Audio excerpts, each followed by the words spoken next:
মাতার লোকটাকে থামান, কারণ ও যা করছে এটা বিবেক বহির্ভূত কাজ। আমি আমার জায়গায় থাকবো, আমার সম্পদ নিয়ে, আমার জীবন ইজ্জত আবরু নিয়ে আমি না, ও সব এখন দখল করার চেষ্টায় আছে। নিরাপত্তা দেওয়ার একচ্ছত্র মালিকানা আমার আল্লাহর। পৃথিবীর কারো নিরাপত্তা নিয়ে মানুষ স্বস্তি শান্তিতে থাকতে পারে না যতক্ষণ আল্লাহ নিরাপত্তা না দেয়। কি কথা বলেন? কত মানুষকে নিরাপত্তা দেওয়ার জন্য এগিয়ে আসতেছে না। ও বাংলার মানুষেরা, যতদিন পর্যন্ত আল্লাহর এই নিরাপত্তা আপনি না পাবেন, বাইরের যত বড় উন্নত রাষ্ট্র নিরাপত্তা দিয়ে তাদের নিরাপত্তারই তারা গ্যারান্টি দিতে পারছে না। ওরা আজ দাঙ্গা অলরেডি লাগিয়ে দিয়েছে। আর যাদের শিরিকের গন্ধ পাওয়া যাবে, এদের বাঁচানো না, এরা কেটে কেটে জাহান্নামের ভেতরে পড়বে। ফাকাদিমনা ইলা মা আমিলু মিন আমালিন ফাজআলনাহু হাবাআম মানসুরা। এটা আছে সূরা ফুরকানের 23 নম্বর আয়াতে। কিয়ামতের দিনে শিরিক মিশ্রিত আমল ওর মুখের উপরে ধূলিকণার মতো নিক্ষেপ করা হবে। বলেন নাউজুবিল্লাহ। এই আয়াত থেকে যেটা প্রমাণ পাওয়া যায়, যদি কেউ আল্লাহর পক্ষ থেকে স্বস্তি নিরাপত্তা পেতে চায়, তাহলে মাস্ট বি তাকে তার ঈমান শিরিক এবং জুলুম মুক্ত করা লাগবে। আমাদের যা ঈমান, আমাদের ঈমানকে আর শিরিক যুক্ত করার জন্য বহু কায়দা কৌশল চলছে। আমি সামনে যাব ইনশাল্লাহ। 2 নম্বরে জুলুম, এটা তো আরো মারাত্মক। তাহলে আমার যে কথা ছিল, ওনারা নিরাপত্তা দেওয়ার জন্য রাত জেগে জেগে পাহারা দিচ্ছে।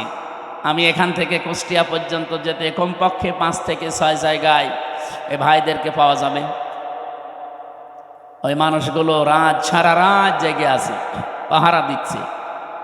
এই জন্যে যারা জনগণের জানমাল ইজ্জত আবরু হেফাজতের দায়িত্বে আছেন, এই চাকরিটা শুধু চাকরি না, এটা একটা ইবাদত। আর পুলিশের চাকরিতে যেহেতু কোনো ডিউটি নেই, সেটা 8 ঘন্টা 10 ঘন্টা 24 ঘন্টায় ডিউটি। ওনারা যদি টয়লেটে বসে থাকে, যদি ডাক দেয়, আমার মনে হয় ওই অবস্থায় চলে আসে।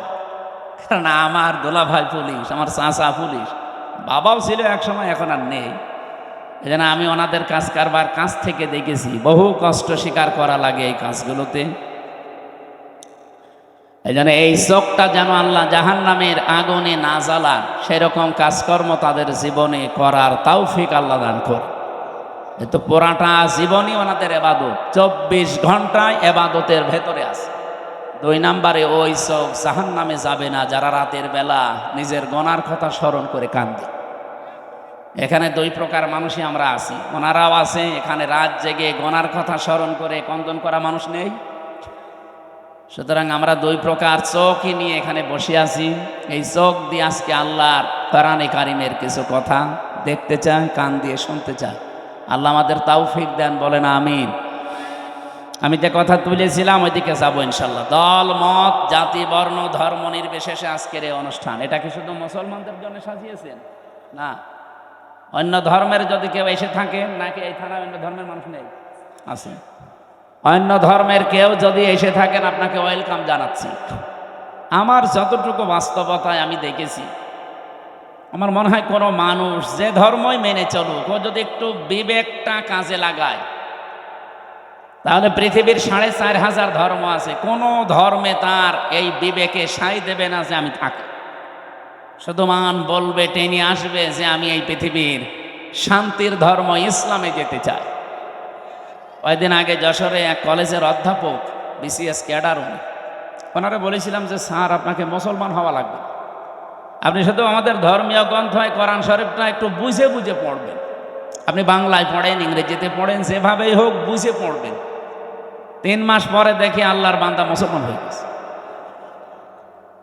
ওনারা জিজ্ঞাসা করলাম, আপনি 3 মাসের সময় নিলেন না হঠাৎ? বলছে, আমি কোরআন শরীফের পুরাটা আমি আনাকম জানাকম পড়ি নাই, বুঝে বুঝে পড়েছিলাম। পুরাটা পড়ার পরে আমার বিবেক আর মানে না। আমি দেখলাম যে আমার ধর্মে যেটা 12 মাসে 13 পূজা করি আমরা, আমার দেবতার কোনো অভাব নেই। 33 কোটি দেবতা আমাদের। কত? আপনি যদি ওনারে বলেন যে স্যার একটু নাম বলেন তো কয়টা, আমার মনে হয় 33টার নামও বলতে পারবেন। অথচ এখানে আমরা মক্তবে যারা পড়ে, এদেরকে জিজ্ঞাসা করেন আল্লাহর নাম কয়টা, অন্তত 99টা তো বলবে। বলবে না? আল্লাহর নাম কয়টা? না, 5,000। 5,000-এর উপরে আমরা তাফসিরে পড়েছি আল্লাহর নাম 5,000-এর উপরে। আমরা 99টা কায়দায় পেয়েছি, তো এটাই বলি। এইটাও অন্তত যারা মক্তবে 1-1.5 বছর 2 বছর পড়ে, ওদের একেবারে ঠোঁটস্থ থাকে, মুখস্থ না, ঠোঁটের আগায়। আর মক্তবে যারা শুরু করে তাদেরকে এই নামের গুণাগুণগুলো শিক্ষা দেওয়া হয়, যে রব মানে সৃষ্টিকর্তা, রব মানে প্রতিপালক, রব মানে আইনদাতা, রব মানে অভিভাবক, রব মানে উকিল। 19টা অর্থ কমপক্ষে শেখানো হয়। যারা মক্তবে পড়ান তারা অবশ্যই জানেন আল্লাহর প্রত্যেকটি নামের গুণাগুণ তাকে বোঝানো হয়, যে সামনে এরকম কিছু আসবে তোমার জীবনে। আল্লাহ রাব্বুল আলামিন কোরআনে কারিমে জানিয়েছেন, সিবগাতাল্লাহ ওয়া মান আহসানু মিনাল্লাহি সিবগাতা ওয়া নাহনু লাহু আবিদুন। আমার রঙে রঙিন হও, আমার চাইতে উত্তম রং পৃথিবীতে আর কারো আছে? আল্লাহর রং কি? কালো, সাদা, কি? এই যে নামগুলো নিয়েছেন, এই নামগুলোর বৈশিষ্ট্য আমাদের ভেতরে আল্লাহ দেখতে চান। আমার আল্লাহর নাম হচ্ছে খালেক, তিনি সৃষ্টিকর্তা। তিনি কি? বলেন বলেন। তিনি শুধুমাত্র সৃষ্টি করেন এতটুকু না,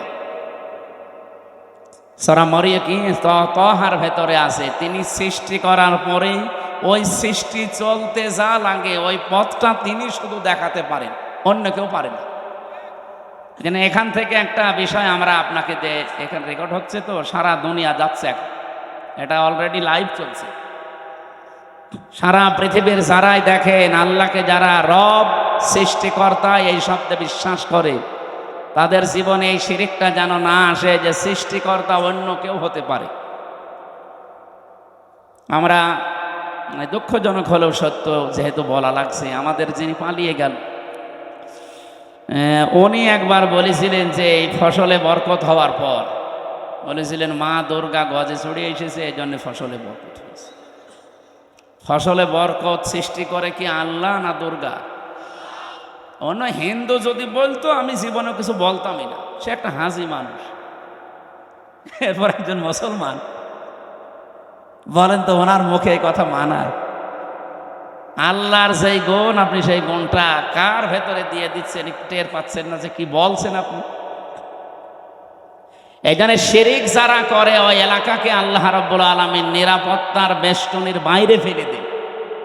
এই জন্য আমরা চাই আমাদের ব্যক্তি, পরিবার, সমাজ, রাষ্ট্র, আমাদের এই দেশটা নিরাপত্তা দিয়ে রাখুক চীন, ভারত, আমেরিকা, কে? আমরা আল্লাহর নিরাপত্তা চাই। যেন আল্লাহর পক্ষ থেকে যদি সত্যি আপনি নিরাপত্তার বেষ্টনীতে থাকতে চান, ঈমান যতটুকু আছে এটার ভেতরে যেন শিরিক মিশ্রণ না হয়। শিরিক কি? আল্লাহ যেটা পারে ওইটা অন্য কেউ পারে, এই বিশ্বাস করার নাম শিরিক। কি কথা বলেন? পৃথিবীতে আল্লাহ যেটা অন্তত পারে ওইটা অন্য কেউ পারে না। যদি কেউ বিশ্বাস করে না আমার এই ভগবানও পারে, এমনকি আমার এই পীর সাহেবও পারে, আপনি কিন্তু শিরিক করে ফেলেছেন। আর শিরিক করলে আপনি মুশরিক। কি বলেন? আর মুশরিক হলে তার জন্য আল্লাহর বানানো জান্নাত হারাম, আর বানানো জাহান্নাম ওয়াজিব। আমরা তো জাতিকে বাঁচাতে চাই অন্তত জাহান্নাম থেকে। আর জাহান্নাম যদি নাও পায়, আল্লাহ যেন জান্নাতের একটু বারান্দায়ও জায়গা দেয়।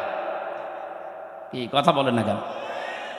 জান্নাতে এরকম একটা অনুষ্ঠান আল্লাহ নিজেই করবেন, আর নিজে থাকবেন সভাপতি, বিশ্বনবী হবেন প্রধান অতিথি। যারা জান্নাত পাবে তারা থাকবে শ্রোতা, অন্য কেউ ঢুকতে পারবে না। দাউদ আলাইহিস সালাম নিজের কণ্ঠ দিয়ে সূরা তাহা তেলাওয়াত করে অনুষ্ঠান উদ্বোধন করবেন। আমাদের নবী সূরা রহমান থেকে তেলাওয়াত করবেন, আর মহান রব্বুল ইজ্জাত ওয়াল জালাল নিজের কণ্ঠ দিয়ে সূরা ইয়াসিন তেলাওয়াত করে তার ওই জান্নাতি শ্রোতাদেরকে শোনাবেন।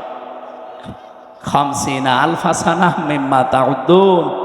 আমরা 1 2 3 করে যেভাবে গণনা করি, জান্নাতে আল্লাহর কুদরতের কণ্ঠে এক একটা আয়াত শুনতে সময় লাগবে 50,000 বছর। জান্নাতের যত নিয়ামত আছে মানুষ ভুলেই যাবে। আমাদের কপালে আছে কিনা আমরা জানি না, তবে আমরা আশা করতে পারি আল্লাহ যেন ওই ময়দানে আমাদের শ্রোতা হিসাবে একটু জায়গা করে দেন। বলেন বলেন আমিন।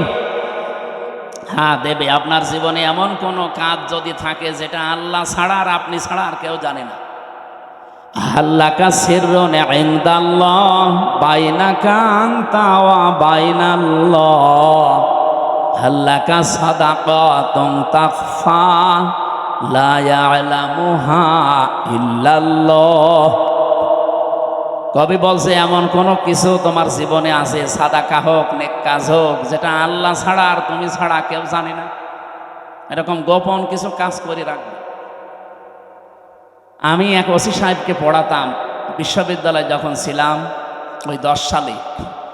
উনি আমার মাঝে মাঝে এই প্রশ্নটা করতেন যে দুনিয়ায় এমন কিছু গোপন কাজ করব কেউ জানে না, কিয়ামতের দিন যেন এটা নেওয়া যায় মালিকের কাছ থেকে। ওই দিন থেকে আমি এই কবিতাটা মুখস্থ করেছিলাম, এখনো পর্যন্ত নাড়া দেয় আমার অন্তরে। কথাটা অনেক দামি কথা না? আপনি গোপনে এমন কিছু করে রাখবেন যেন অন্য কেউ জানে না।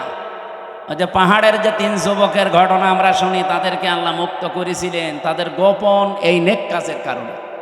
তারা 3 জনেই গোপনে আল্লাহকে খুশি করার জন্য এমন এমন নেক কাজ করেছিলেন যেটা আর কেউ জানতো না।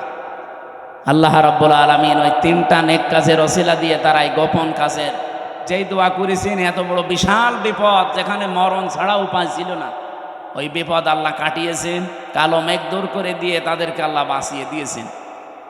এই জন্য এমন এমন কাজ জীবনে করে রাখবেন।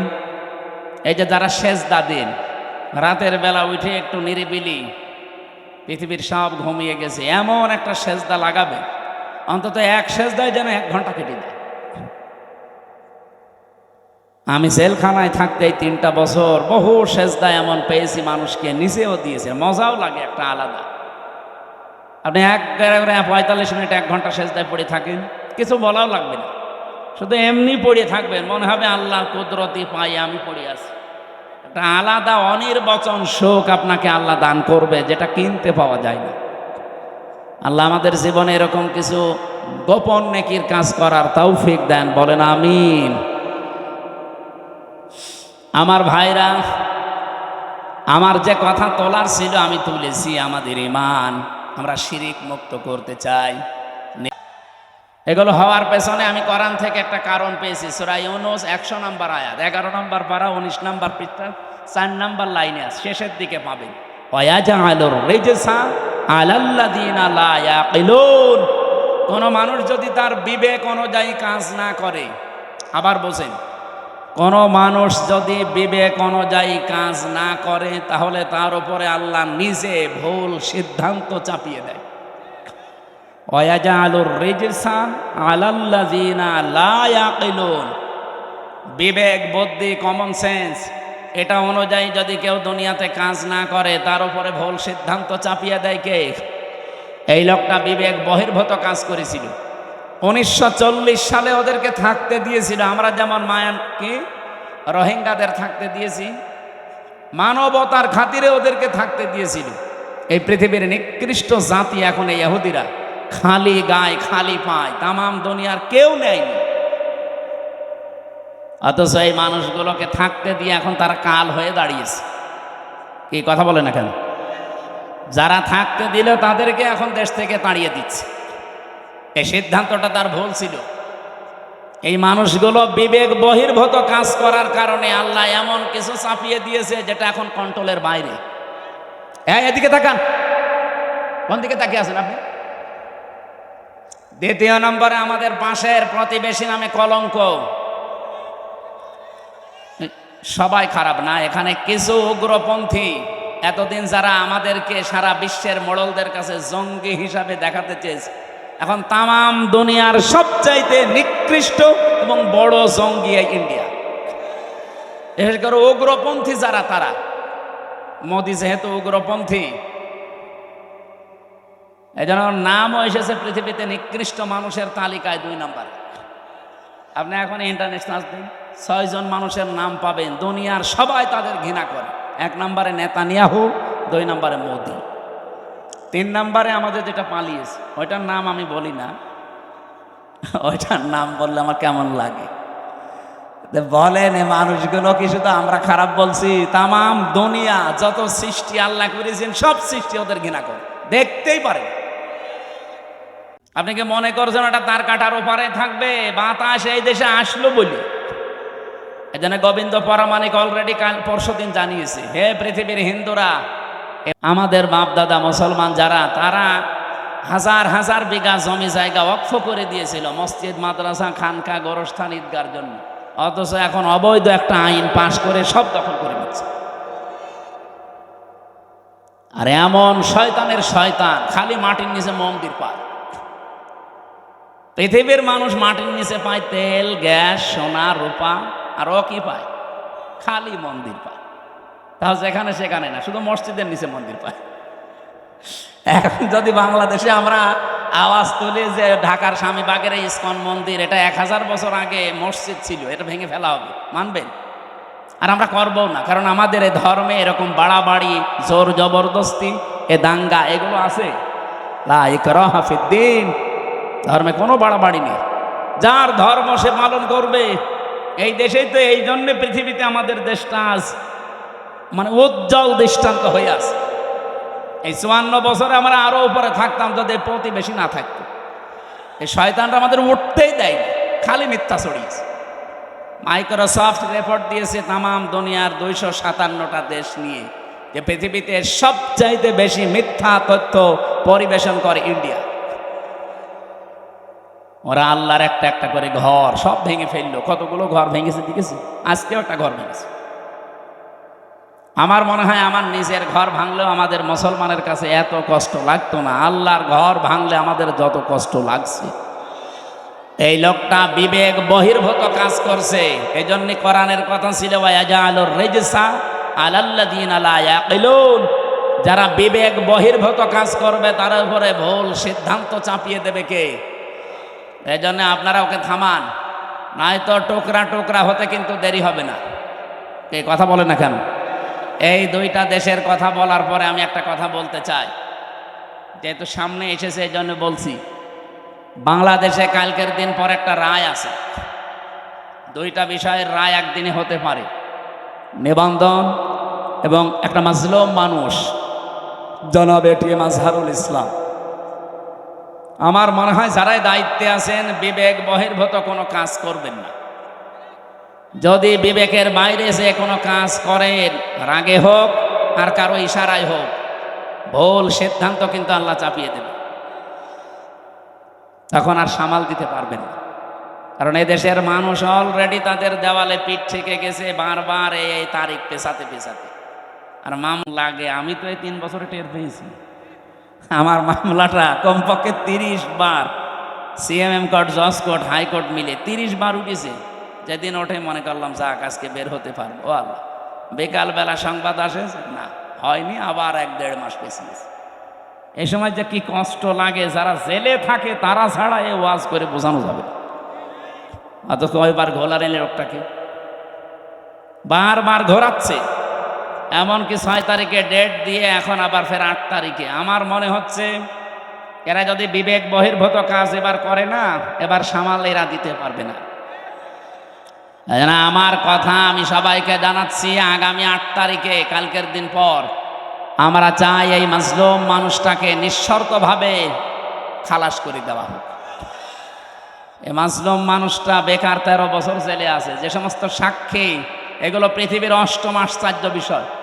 6.5 কিলোমিটার দূর থেকে নাকি সাক্ষী দিচ্ছে, 3 কিলোমিটার, কেউ 2.5 কিলোমিটার।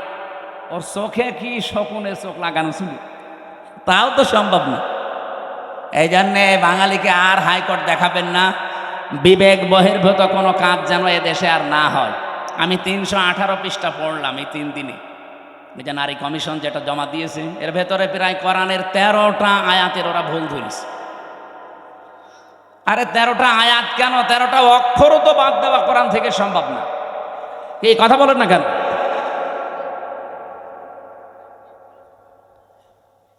26টা আয়াতের বিরুদ্ধে ওরা মামলা দিয়েছিল, ভারতে কেস করেছিল যে এগুলো বাতিল করা লাগবে।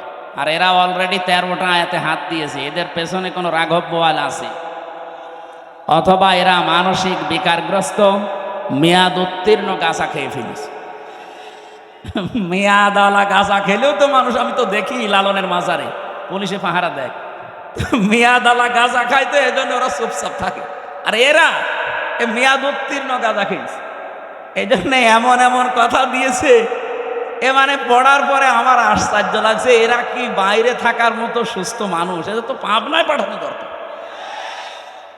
ওরা লিখেছে যে স্বামী স্ত্রীর যে মিলন, এই মিলনে যদি স্ত্রী রাজি না থাকে, স্বামী যদি সহবাস করে জোর করে, তাহলে তার বিরুদ্ধে ধর্ষণের মামলা দেওয়া হবে। ধর্ষণের মামলা যদি দেয়, রায় হবে কি? ফাঁসি। কথা বলছেন এখানে যে একজন বিচারপতি আন্দাজে ফাঁসি দেবে, সাক্ষী লাগবে না। আর স্বামী স্ত্রীর বিষয়টা তারা দুইজন ছাড়া কেউ জানে? এখন ওখানে তো আমার মনে হয় ইউটিউবারদের দিয়ে রাখা লাগবে যে দেখ কি এরা কি খেয়ে কথা বলে, আমি বুঝি না। অথচ এটা কোরআন শরীফের একেবারে একেবারে মানে টাটকা বিরোধী কথা। সূরা নূরে কি নেশার ভেতরে আছে স্বামী স্ত্রীর যে ব্যবহারের নিয়ম নীতি, যে পুরা তারা পাল্টাতে চায়। 2 নম্বরে তারা লিখেছে যে দেহ আমার, সিদ্ধান্ত আমার। এটা কোরআনে কারিমের প্রায় 8টা আয়াতের বিরুদ্ধে। আমি নিজে যতটুকু পড়েছি, আলা লাহুল খালকু ওয়াল আমরু ইনিল হুকমু ইল্লা লিল্লাহ, এরকম 8টা আয়াত সরাসরি কোরআনের বিরুদ্ধে ওরা কলম ধরেছে। ওরা বলতে চায় দেহ আমার, সিদ্ধান্ত আমার, আর আল্লাহ বলেন এই সৃষ্টি আমার, সিদ্ধান্ত আমার। দেহ আপনার, আপনাকে কে বলেছে? আপনি দেহের মালিক। আমি এই যে 33 বছর বয়স আমার, বলেন তো 34 বছর আগে হামজা নামে উল্লেখ করার মতো আমি কিছু ছিলাম না। 92 সালে আমি জন্ম নিয়েছি, অথচ 91 সালেও হামজা নামে আমি এখানে বসার যোগ্যতা রাখতাম। আমার মা বাবা দায়িত্ব পালন করেছে, তারা শুধু বিছানায় ছিল, এই বাকি যা করার সব করেছে আমার আল্লাহ।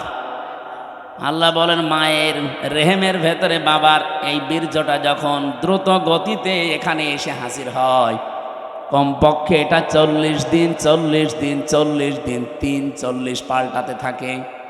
120 দিনে আমি আল্লাহ এইটাকে কমপক্ষে 4-8টা জিনিস বানিয়ে ফেলি।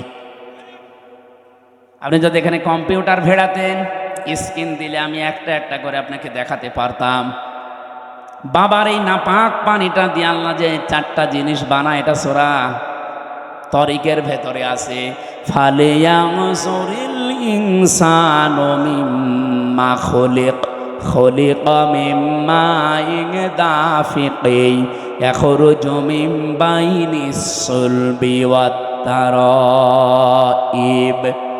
এক একটা শব্দ যদি ভেঙে ভেঙে আপনি অর্থ করেন, দেখবেন সলবন 1 বচন দিয়েছেন, তারাইব দিয়েছেন বহু বচন। আমি এটা বাইবেল, কোরআন এবং সায়েন্স, ডক্টর মরিস বোকাইলের লেখা এ আয়াতের তাফসির পড়তে গিয়ে উনি খুব সুন্দর করে বিজ্ঞানের ব্যাখ্যা দিয়েছেন। পড়ার পরে আমার মনে হচ্ছিল এতদিন আমি যেভাবে পড়েছিলাম, এটা পড়ি কোরআন শরীফ একেবারে হাতে কলমে জিবরাইল আমারে শেখাচ্ছে।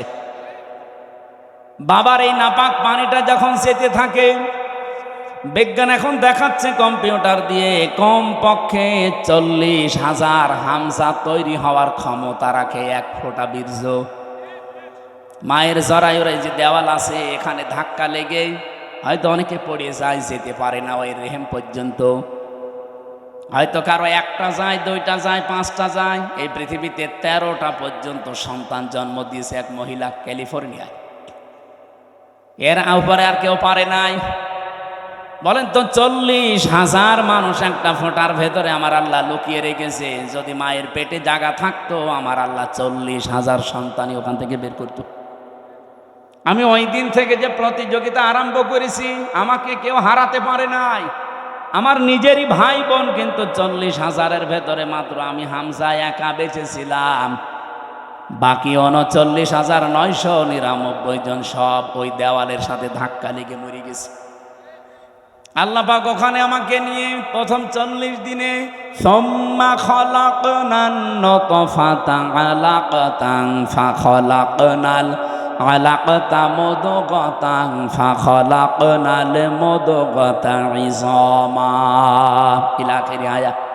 সূরা মুমিনুনের ভেতরে আছে আল্লাহ পাক বলেন আমি নিজে ওইটা দিয়ে 4টা জিনিস বানাই, চুল, রগ, হাড় আর পর্দা। আর মায়ের রেহেমের যে কারারিম মাকিন বলা হয়, যেখানে হাতের স্পর্শ লাগে না, এই জায়গায় একটা থলি আছে, নাপাক পানির থলি। এইটা দিয়ে আমি আল্লাহ 4টা জিনিস বানাই, রক্ত, গোশত, চর্বি আর চামড়া। 4 4 8টা জিনিস এক হয় 120 দিনের ভেতরে। তখন আমি আল্লাহ নিজের পক্ষ থেকে কমপক্ষে 5টা জিনিস আমার বান্দার জন্য দান করি। وَجَعَلَ لَكُمُ السَّمْعَ وَالْأَبْصَارَ وَالْأَفْئِدَةَ ইলা আখিরি আয়াত। এই তথ্যটা আছে সূরা নাহালের ভেতরে 14 নম্বর পারা, 14 নম্বর পৃষ্ঠা, 13 নম্বর লাইনের 78 নম্বর আয়াতের মাঝের অংশে আছে। আল্লাহ বলেন শ্রবণ শক্তি, দর্শন শক্তি, বাক শক্তি, আকেল শক্তি আর ঘ্রাণ শক্তি, এই 5টা আমি আল্লাহ আমার রব নামের কারণে তোরে ভিক্ষা দিয়েছি।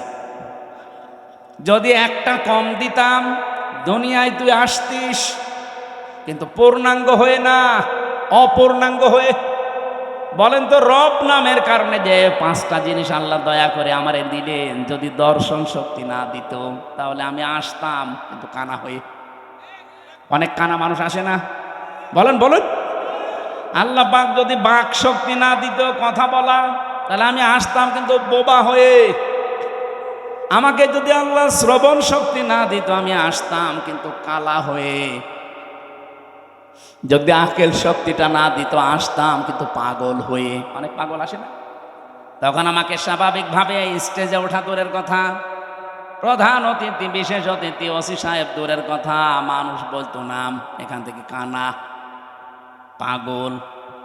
স্টেজের ধারে পাশেও পাগল কানারে আসতে দিত। একটুখানি এই জায়গায় নিজেকে নিয়ে ভাবেন আল্লাহ কি দয়া আপনার উপরে করলেন। এই জন্য মানুষের ওই দুর্বল জায়গায় আল্লাহ পুরা কোরআনে যেখানেই উনি ইঙ্গিত দিয়েছেন, এমন শব্দ ব্যবহার করেছেন যেটা আল্লাহরও বিশ্বাস হতে চায় না। সূরা বাকারার 27 নম্বর আয়াতে দেখবেন, 28 নম্বর আয়াত আল্লাহ রাব্বুল আলামিন বলেন কাইফা তাকফুরুনা বিল্লাহি ওয়া কুনতুম আমওয়াতান ফাআহইয়াকুম সুম্মা ইউমীতুকুম সুম্মা ইউহয়ীকুম সুম্মা ইলাইহি তুরজাউন। মানুষ আমার সাথে নাফরমানি করে কি করে? আমার বিধান মানতে চায় না, ও এত সাহস পায় কি করে? এই জন্য আল্লাহ শব্দ শুরু করার আগে কাইফা দিয়েছেন। এখানে যারা আরবি গ্রামার বোঝেন, যারা বালাগাত মানতে পড়ায়, ওদের জিজ্ঞাসা করেন কাইফা শব্দটা কমপক্ষে 29টা অর্থে ব্যবহার হয়। আমি সামারাইজ করে 19টা অর্থে পেয়েছি। এর ভেতরে 13 নম্বর একটা কায়দা বালাগাত মান থেকে আছে। কাইফা শব্দ সেন্টেন্সের আগে ব্যবহার করা হয় এই জন্যে যেটা আল্লাহরও বিশ্বাস হতে চায় না। আল্লাহ বলেন কাইফা তাকফুরুনা বিল্লাহ, মানুষ আমার সাথে নাফরমানি করে, কুফরি করে, আমার বিধান মানতে চায় না। কেমন করে? অথচ মৃত ছিল, ওকে আমি জীবন দিয়েছি। আল্লাহরও বিশ্বাস হচ্ছে না যে লোকটা আমার সাথে কুফরি করতে পারে, এখানে শব্দ দিয়েছেন কাইফা। এজন্য মানুষ আমরা যখন কুফরি করি, আল্লাহর নিয়ামতের শুকরিয়া আদায় না করে নাফরমানি করি, তখন আল্লাহ আশ্চর্য হয়ে থাকে যে কি এও আমার সাথে নাফরমানি করতে পারে, অথচ কি ছিল? মৃত ছিল। বলেন বলেন। ওখান থেকে আমি আল্লাহ 6 মাসের পরে ওরে জীবন দিলাম। বিজ্ঞান এখন দেখাচ্ছে মানুষের মায়ের পেটে 6 মাসের আগে পর্যন্ত কিন্তু জীবন দেওয়া হয় না। এর আগে বিভিন্ন স্ট্রাকচার তৈরি করা হয়। 360টা হাড় দিয়েছেন আল্লাহ, জোড়া দিয়েছেন, 9768 প্রকার চামড়া দিয়েছেন শরীরে। এক এক জায়গার চামড়ার গুণাগুণ এক এক রকম। কমপক্ষে আপনার বিভিন্ন জায়গায় যে চামড়াগুলো আছে, চামড়ার সাথে এমন কিছু সেট করা আছে, এই যে শুধু এই চামড়া টুকুতে 153টা রগ দেওয়া আছে, রেখা। পৃথিবীর আজ পর্যন্ত কোনো মানুষের এই জায়গাটা একজন আর একজনের সাথে মেলে নাই, কিয়ামতের আগে মিলবেও না। 153টা রেখা যদি কেটেও যায় আপনার দেখবেন ঠিক হয়ে যাবে। আমার এই জায়গাটাই ছোটবেলায় একবার কাজ ঢুকে নষ্ট হয়ে গিয়েছিল। আমি পরে সাপ নিয়ে দেখেছিলাম যে না ঠিক হচ্ছে না, কিছুদিন পরে দেখি আগেরটায় আবার ফিরে গেছে। তাহলে এইটা কিয়ামতের আগ পর্যন্ত আমার সাথে এই 153টা রেখার কারো মিলছে না, মিলবেও না। এর পেছনে একটা শক্তি কাজ করছে, তিনি কে? শুধুমাত্র জহব্বা বানিয়েছেন আল্লাহ। এই যে জহব্বা বলা হয় জিবা, বিজ্ঞান এখন এই জহব্বা নিয়ে গবেষণা করে জানিয়েছে এর ভেতরে কমপক্ষে 2 কোটি আস্বাদন স্তর আছে, স্বাদ নেওয়ার স্তর আছে। এই পৃথিবীতে যত বড় রেস্টুরেন্ট হোক, রেস্তোরাঁ হোক, হোটেল হোক, 2 কোটি খাবার রান্না হওয়ার কোনো হোটেল আপনি পেয়েছেন? হ্যাঁ, আমি এই বয়সে আমার মনে হয় কতগুলো দেশ আমি ঘুরে আসলাম, পৃথিবীর কোনো উন্নত দেশেও এত প্রকার খাবার আমি পাইনি। সর্বোচ্চ খাবার পেয়েছি 180 প্রকার।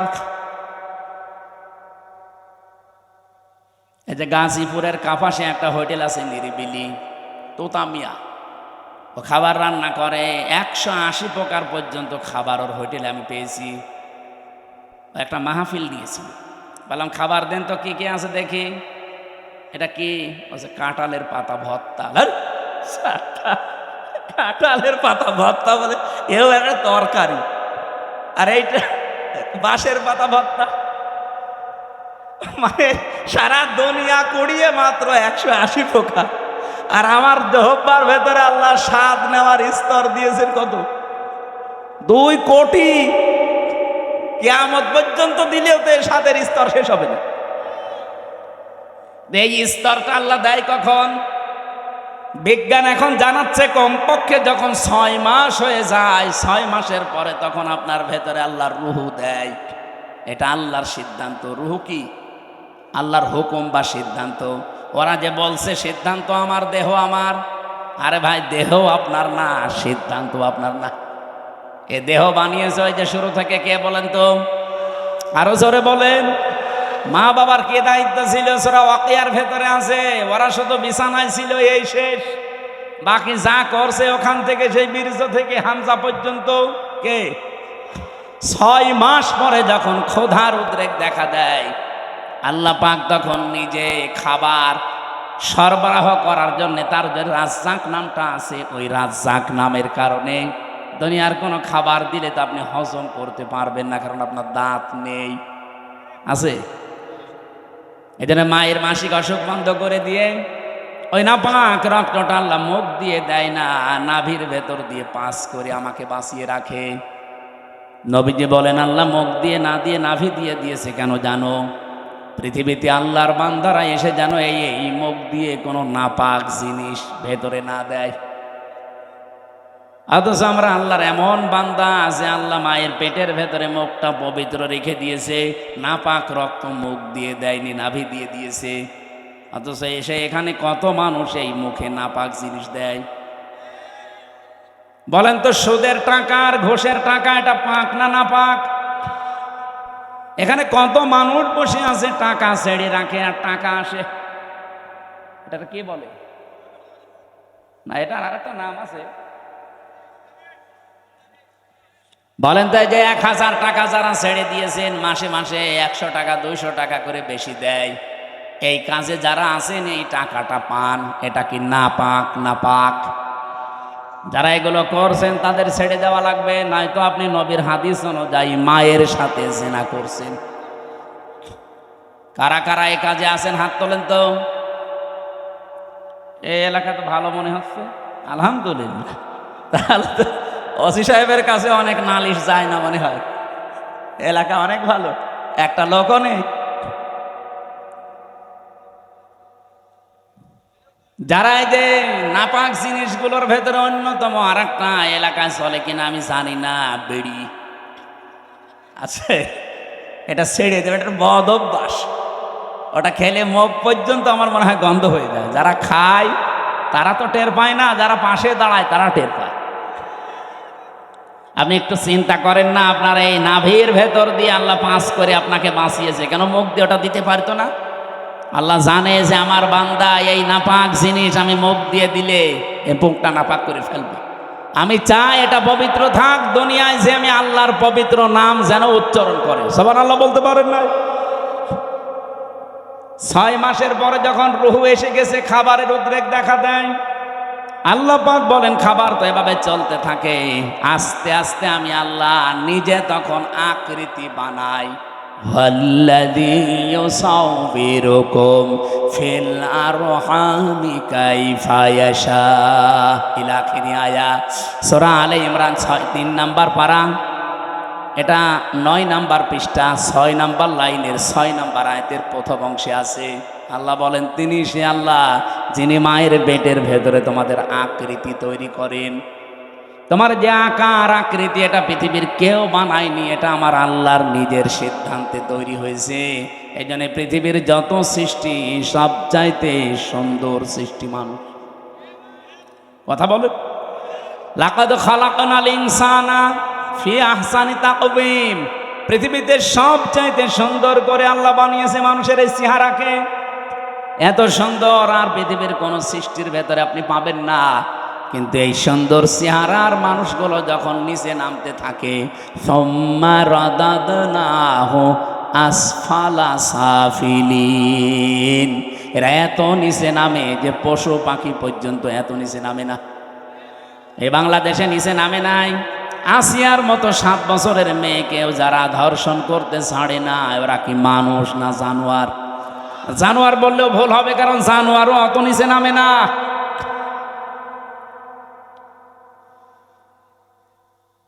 কোরআনে কারিমের সূরা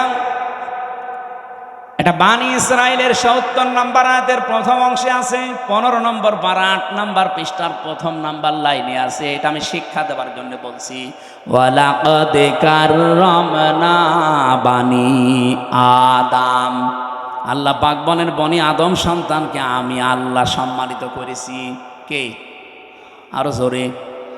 বনি আদম সন্তান হলেই হবে, সে কোন ধর্ম মানে ওটা তার ব্যাপার, কিন্তু বনি আদম সন্তানকে আমি সম্মান দিয়েছি।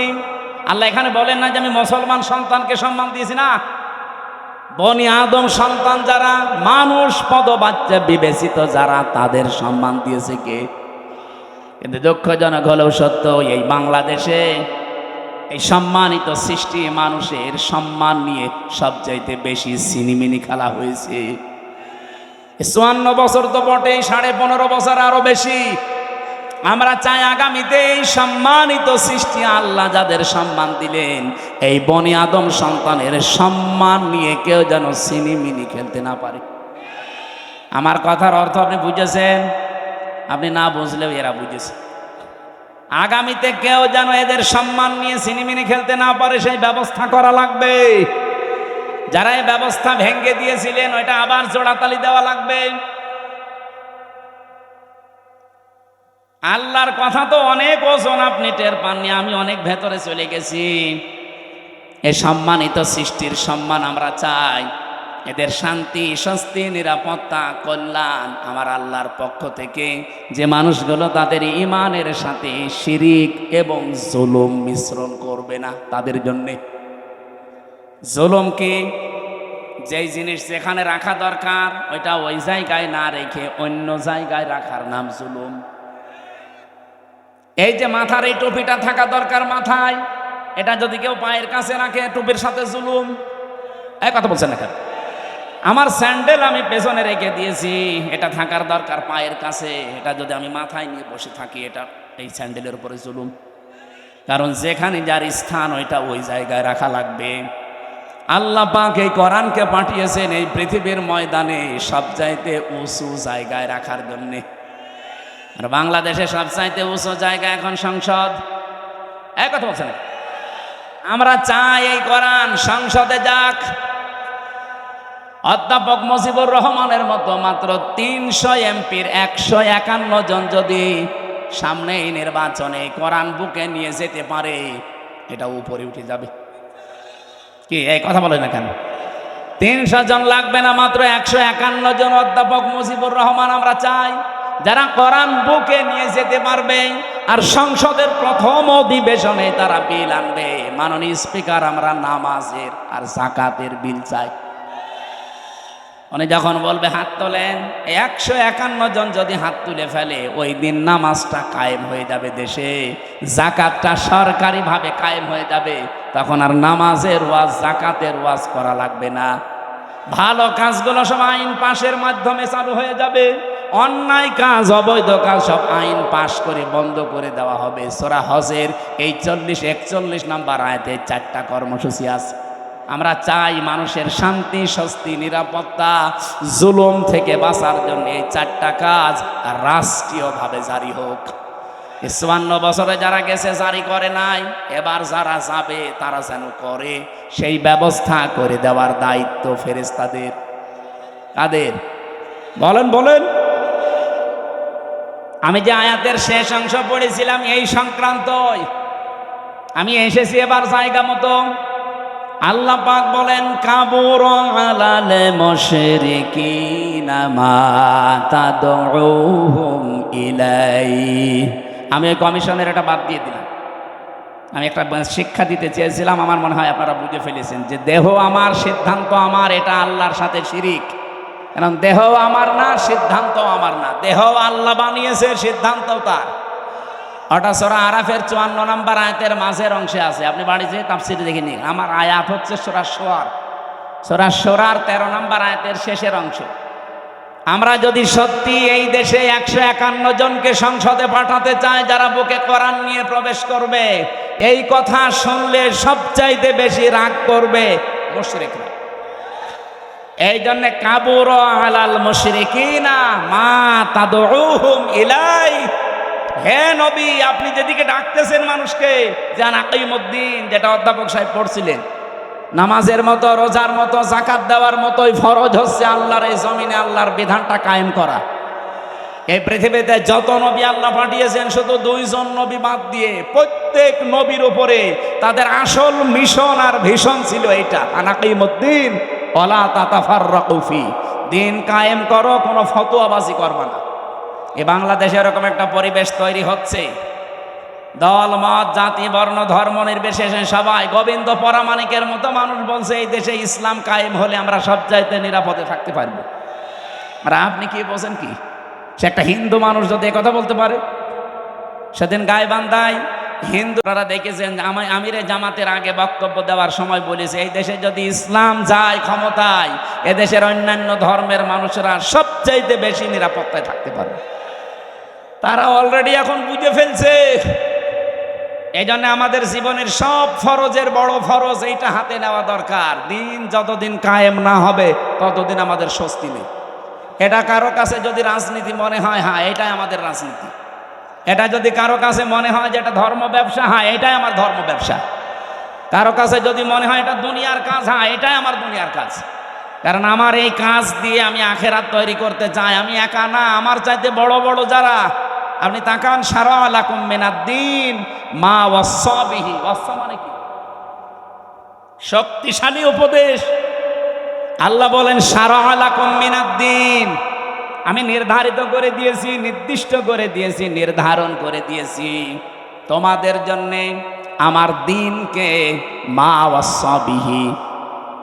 শুধুমাত্র এতটুকু বলে আল্লাহ শেষ করে দেননি। আল্লাহ বলেন আমি শক্তিশালী উপদেশ দিয়েছি নূহকে। হে নবী, আপনাকে দিলাম যেমন মুসাকে, ঈসাকে, ইব্রাহিমকে একই নির্দেশ দিয়েছিলাম।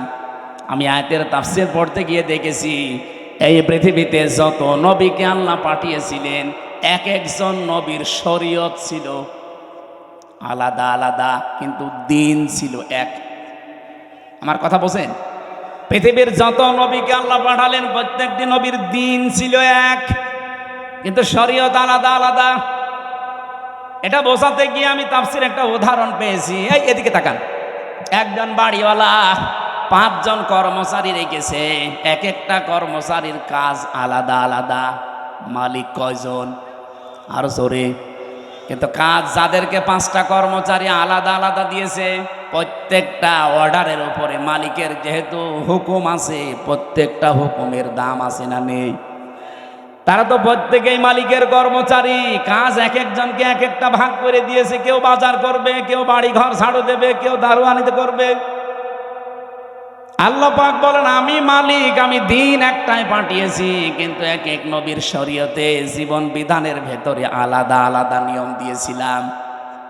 আমাদের নবী মোহাম্মদ রাসূলুল্লাহকে আল্লাহ যে শরীয়ত দিয়েছেন, আদমকে সে শরীয়ত দেয়নি। হযরত ঈসাকে যে শরীয়ত দিয়েছে, মুসাকে সেটা দেয়নি।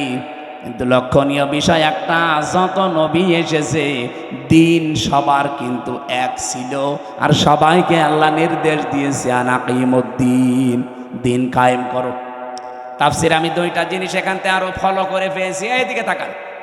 দিন যতদিন পর্যন্ত কায়েম না হবে তোমার ব্যক্তি, পরিবার, সমাজ, রাষ্ট্র, এলাকায়, আবার শুনুন, দিন যতদিন কায়েম না হবে তোমার এলাকায়, তোমার ব্যক্তিতে, পরিবারে, সমাজে, রাষ্ট্রে, যতদিন পূর্ণাঙ্গ দিন কায়েম করার সম্ভব হবে না, ততদিন পর্যন্ত যতটুকু দিন আছে অতটুকুই টিকিয়ে রাখার জন্য চেষ্টা করা লাগবে।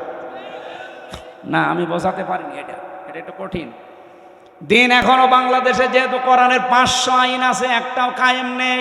আছে, হ্যাঁ কিছু কিছু আছে হালকা। এই যে পারিবারিক আইন, যেটা বিবাহ শাদী, এটা ইসলাম দেখেই হয়। আমাদের জমি জায়গা বন্টন, এটা ইসলাম দেখেই হয়। এক কথা বলছেন এখানে, নাকি অন্য কোনো নিয়ম নীতি মেনে করি আমরা? হ্যাঁ, সে ব্যক্তিগত কিছু মানুষ আলাদা আলাদা করতে পারে, সেটা আলাদা, কিন্তু আমরা অধিকাংশ মানুষ অন্তত পারিবারিক জীবনী আইনগুলো এখনো আছে। তাহলে যতদিন পর্যন্ত পূর্ণাঙ্গ দিন এই দেশে কায়েম না হবে, ততদিন পর্যন্ত অন্তত যতটুকু দিন আছে এইটাকেই টিকিয়ে রাখার জন্য চেষ্টা করা লাগবে। এখন সেইটাও যদি হাতছাড়া হয়ে যায়, ওরা যে 318 পৃষ্ঠার রিপোর্ট দিয়েছে, পুরাটা পড়ে আমি নিজের এই ছোট মাথায় পেয়েছি প্রায় 13টা কোরআনের আয়াত ওরা পাল্টিয়ে ফেলেছি। এগুলো মানলে নাকি অবিচার হবে, বৈষম্য হবে। ইসলাম মানলে যদি বৈষম্য হয়, তাহলে কোন ধর্ম মানলে বৈষম্য দূর হবে বলেন তো দেখি? পৃথিবীর অন্যান্য ধর্মের কিতাবগুলো একটু টাচ করেন। ইহুদিদের ধর্ম আছে, খ্রিস্টানদের ধর্ম আছে, এই মুশরিকদের ধর্ম আছে, বৌদ্ধদের ধর্ম আছে। এদের ধর্মীয় গ্রন্থগুলো যতটুকু পারেন পড়েন। আমি বিশ্ববিদ্যালয়ে থাকাকালীন একটু টাচ পেয়েছিলাম, ওরা সবগুলো জায়গায় বৈষম্যের শিকার করে আছে। ওদের মেয়েদেরকে বিবাহের সময় যা দিয়ে দেয় ওইটাই শেষ, অথচ বিবাহের সময় মেয়েদের বাড়িতে, এদিকে তাকান, বিবাহের সময় মেয়ের বাড়িতে মেয়ের বাবার কাছ থেকে ছেলে পক্ষের লোক যদি একটা পানও তার সন্তুষ্টি ছাড়া খায়, এইটাও পায়খানা খাওয়ার মতো হারাম। যেটা আমরা এই যে বরযাত্রী বলে চালিয়ে দেই, কোথায় পেয়েছেন ভণ্ডামি? এটা হিন্দুদের থেকে এসেছে এই বরযাত্রীর নিয়ম। মুসলমানদের বিয়েতে কোনো বরযাত্রী যাবে না, মুসলমানদের বিয়েতে হবে অলিমা। আর অলিমা কি ছেলের বাড়ি হয় না মেয়ের বাড়ি? হ্যাঁ, ছেলের বাড়ি। এলাকায় কি বরযাত্রী দেওয়ার সিস্টেম আছে? এটা বন্ধ করা লাগবে। কোন বাড়িতে এখন আর বরযাত্রী যাওয়া যাবে না, কারণ মেয়েদের সম্মান মর্যাদা নবীজি নিজে এত বাড়িয়ে দিয়েছেন। বিশ্বনবী যতগুলো বিয়ে করেছিলেন তার চারটা মেয়ে তিনি বিয়ে দিয়েছেন, একটাকেও তিনি বরযাত্রী খাওয়াননি। উনি করেছেন নিজে অলিমা, জামাইদেরকেও করিয়েছেন অলিমা। সুতরাং আজকে থেকে তওবা করেন, আমরা বরযাত্রীর দাওয়াত পেলে আর যাব। আমার সাথে একটা ছেলে থাকে, বলছে হুজুর এই ওয়াজ আর 2 দিন পরে করবেন, আমার বিয়েটা হয়ে যাক। জায়েজ যেটা নেই, জায়েজ নেই তো জায়েজ নেই, ওইটা আমি জায়েজ করবো মানে? আজকে থেকে হারাম। এতদিন নাই না জেনে খেয়েছি, এখন আমরা আর খাবো? বরযাত্রী যাবেন, অলিমা করেন, আমি রাজি আছি। দরকার হয় 5 দিন ধরে খাওয়ান, অসুবিধা নেই। সম্মানিত মা বোনেরা, আপনাদের এই জায়গায় নারী কমিশন হাত দিয়েছে। কত সম্মান আল্লাহ কোরআনে কারিমে, নবীজির হাদিসে সূক্ষ্মভাবে আল্লাহ দিয়েছেন। যদি আপনার নিজের সম্মান আপনি বুঝতেন, নিজের এই মর্যাদা ফিরে পাওয়ার জন্য আন্দোলন করতেন। আর ওরা কি কমিশন বানিয়েছে, নারীদের আরো ঠকিয়েছে। ওরা বলে যৌনকর্মী যারা, তাদেরকে শ্রমিকের মর্যাদা দেওয়া লাগবে। ওরা শ্রমিক হয় কি করে? তাহলে কালকে তো ঢাকায় তো এসে পুলিশকে বলবে যে ভাই স্যার আমরাও শ্রমিক, আমাদেরও কম কষ্ট নেই ডাকাতি করতে। কি ডাকাতি করা কষ্ট না? তারাও তো তাদের কাজের স্বীকৃতি চাইবে ইউনূস সাহেবের কাছে, যে আমাদেরকেও স্বীকৃতি দেন, আমরাও শ্রমিক, আমাদেরও ঘাম ঝরে। এটা না করে যদি ওনারা, এই যে 1 লক্ষ যৌনকর্মী আছে সারা বাংলাদেশ মিলে, সরকারি জরিপ, এই 1 লক্ষ মানুষকে, ওই মানুষগুলো সরকারিভাবে যারা টাকা বিভিন্ন জায়গায় ব্যাংকে পড়ে থাকে, ছাতা পড়ে যায়, কেউ জানে না, ওই টাকাগুলো নিয়ে নেন, জাকাতের মাধ্যমে হোক, এককালীন দানের মাধ্যমে, জোর করেই নেন, দরকার টাকা পড়ে থাকবে কেন? কাইলা একুনা দৌলাতাম বাইনাল আগনিয়াই মিনকুম, আল্লাহ বলেন আমি চাই না এক জায়গায় অর্থ সম্পদ